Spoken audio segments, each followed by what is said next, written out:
রাসূল সাল্লাল্লাহু আলাইহি ওয়াসাল্লাম যখন তাবুক যুদ্ধে ছিলেন, এই অভিযানে ছিলেন, তখন মদিনায় এক সাহাবী ইন্তেকাল করেন, নাম হচ্ছে মুআবিয়া ইবনে মুআবিয়া আল মুজহানি। তো উনি ইন্তেকাল যখন করলেন, রাসূল সাল্লাল্লাহু আলাইহি ওয়াসাল্লাম তো এত দূর থেকে এটা জানতেন না। জিবরাইল আলাইহিস সালাম এসে বললেন, ইয়া রাসূলুল্লাহ, মদিনাতে আপনার সাহাবী মুআবিয়া ইন্তেকাল করেছে।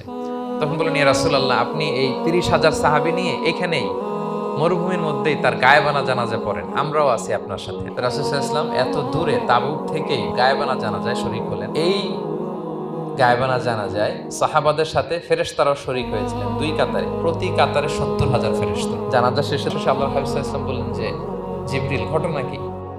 মুআবিয়ার এত স্ট্যাটাস, এত মর্যাদা, কি কারণে তুমি দুই কাতারে ৭০,০০০ হলে ১,৪০,০০০ বিশাল ফেরেশতাদের বহন নিয়ে তুমি জানাজায় জয়েন করলে, কারণ কি?